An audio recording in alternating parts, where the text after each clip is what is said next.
उद्धव ठाकरे आणि राज ठाकरेंच्या 5 तारखेपासून संयुक्त सभा पश्चिम उपनगर, पूर्व उपनगरामध्ये आणि शिवाजी पार्क अशा मुंबईमध्ये 3 सभा होतील। कल्याण, डोंबिवली, मीरा भाईंदर आणि नाशिकमध्ये प्रत्येकी 1 सभा होईल, तर दोघांच्या स्वतंत्र सभाही होणार आहेत।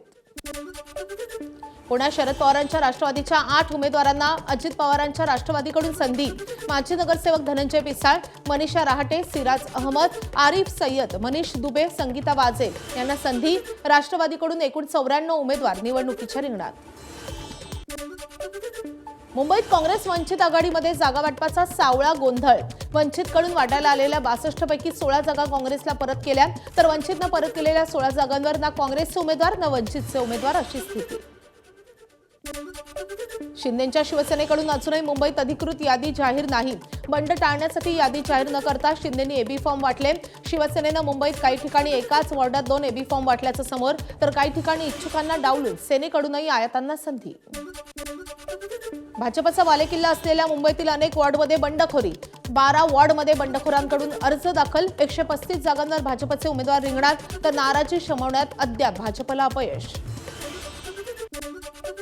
नवीन वर्षाच्या स्वागताच्या निमित्तानं आज मुंबई काँग्रेसच्या वतीनं वेलकम मुंबई प्रदर्शन। मागील वर्षात मुंबई पालिकेत झालेला भ्रष्टाचार आणि काँग्रेसची सत्ता आल्यास काय सुधारणा होणार या संदर्भात प्रदर्शन भरवलं जाणार। बंडखोरांना शांत करण्यासाठी स्वतः मुख्यमंत्री मैदानात उतरणार। राज्यातील प्रमुख शहरातील बंडखोरांशी मुख्यमंत्री देवेंद्र फडणवीस संपर्क करणार। निवडणुकीत माघार घेण्याबाबत मुख्यमंत्र्यांचा अनेक अपक्षांसोबतही संवाद। छत्रपती संभाजीनगरात अर्जांच्या छाननीमध्ये मोठा गोंधळ। एकूण 1870 अर्जांपैकी तब्बल 97 उमेदवारांचे अर्ज विविध कारणानं झाले बाद। जळगाव महापालिकेत छाननी अंती 135 उमेदवारांचे अर्ज बाद। 1038 अर्जांपैकी 903 अर्ज वैध, तर 135 अर्ज बाद। तांत्रिक चुका आणि राजकीय समन्वयाच्या अभावामुळे अनेक दिग्गजांचे अर्ज बाद। धुळे महानगरपालिकेतील अर्ज छाननीमध्ये 522 अर्ज वैध, तर 215 अर्ज अवैध।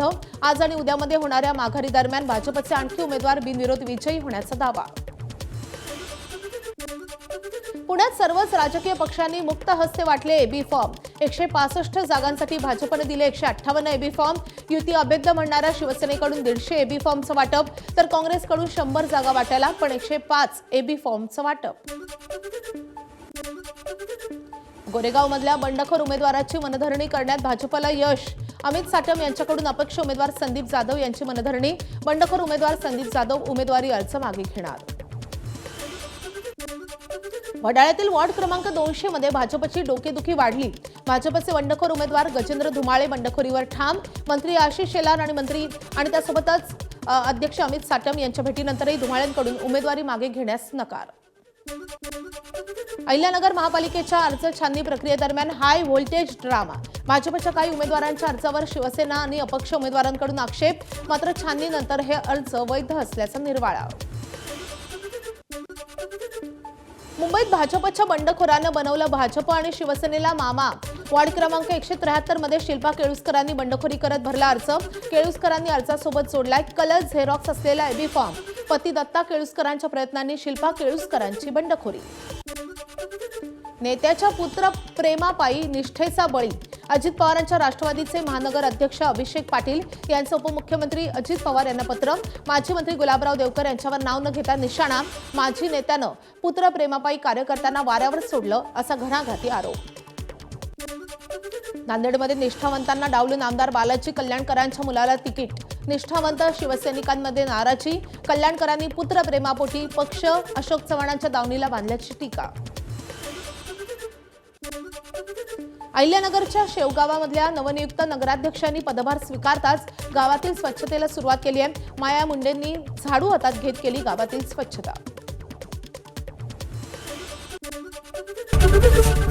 एबीपी माझा, उघडा डोळे बघा नीट।